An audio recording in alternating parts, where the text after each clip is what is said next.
अकोला महानगरपालिका चुनाव में प्रभाग क्रमांक 2 से विजयी भाजपा प्रत्याशी श्री शरद तुरकर पर उनके ही वार्ड के पैनल से जुड़े हुए उम्मीदवार नितिन राउत द्वारा जानलेवा चाकू से हमला किए जाने की गंभीर घटना सामने आई है। प्राप्त जानकारी के अनुसार पैनल के ही सदस्य नितिन राउत और उनके सहयोगी गुट ने शरद तुरकर और उनके भाई भरत तुरकर को स्वागत के बहाने बुलाया और इसी दौरान उन पर चाकू से जानलेवा हमला कर दिया। इससे दोनों गुटों के लोग आमने सामने आ गए और अफरा तफरी मच गई। घटना की सूचना मिलते ही पुलिस तुरंत मौके पर पहुंची और जमाव पर सौम्य लाठी चार्ज करके नियंत्रण में लिया गया।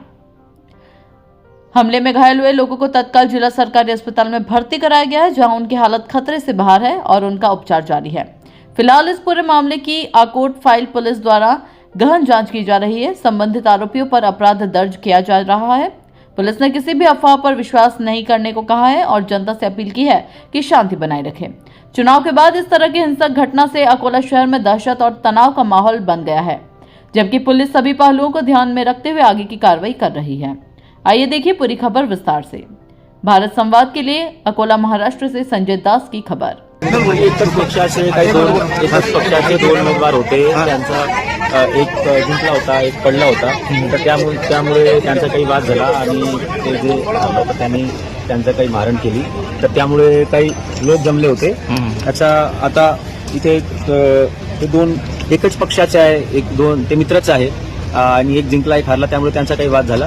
त्यामुळे जे दोन गट आहे एकच पक्षाचे ते आपसात आले होते आणि नंतर त्यांनी ज्यांची काही मारण झाली आहे ते आता सध्या स्टेबल आहे, काही जास्त अडचण नाही आहे। आमचा पोलीस बंदोबस्त तैनात आहे आणि यांची मागणी आहे की त्यांच्यावर म्हणजे जे काही झालेलं आहे त्याच्यावर कारवाई झाली पाहिजे। तर आम्ही जे काही कायदेशीर प्रक्रिया आहे FIR ची आणि नंतरची जे कायदेशीर प्रक्रिया आहे ते आम्ही आता सुरू करू। का बरं असं भांडण करायचं? आरामात राहा, आमचा आता बंदोबस्त आहे, काहीच काळजी करू नका आणि ज्यांचा जे काही तक्रार आहे घेतो आम्ही, काळजी करू नका। कोण काका शरद तुरकर भाव लागला, त्यांनी मारला, त्यांनी स्वागतच्या हिशोबाने बोलवलं। आता मला सांगायचं सर, आणि त्यांची काही चुकी नाही, ते कोणी कोणाच्या राहत नाही, त्यांनी धोक्याने बोलवलं, मारलं आणि हे सगळे लोक फक्त कंप्लेंट द्यायसाठी आले। तर तुमची पोलिस सर एवढे दंडे मारले आम्हाला सर, मला स्वतःला मारलं सर।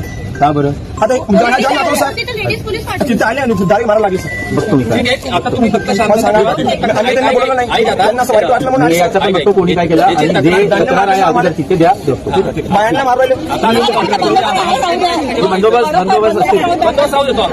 बंदोबस्त असतील पूर्ण रात्रीपर्यंत, उद्यापर्यंत बंदोबस्त असतील। तिथे जमून त्यांनी वाहनाला काही हलवण्याचा प्रयत्न केला होता, तिथे काय झालेला आहे, तिथे आमचे पोलीस बंदोबस्त तैनात सुद्धा होता। कोणी जास्त काही जखमी नाही, तो एकच माणूस ज्यांना अगोदर मारण झाली तो जखमी आहे, त्याच्यावर उपचार सुरू आहे आणि तो आता स्टेबल पण आहे, मायनर इंजुरीज आहे आणि आमच्या तिथे पोलीस बंदोबस्त पण आहे, आमच्या कर्मचारी अधिकारी पण आहे, तिथेवर आमचे कर्मचारी अधिकारी आहे। आता आम्ही पुढची प्रोसेस करत आहे। लोकांना विनंती आहे की काही अफवावर विश्वास ठेवायचा नाही आहे आणि ज्यांचा जे काही मतभेद असतील किंवा काही त्यांना कंप्लेंट तक्रार द्यायची आहे तर ते PS ला पोलीस स्टेशनला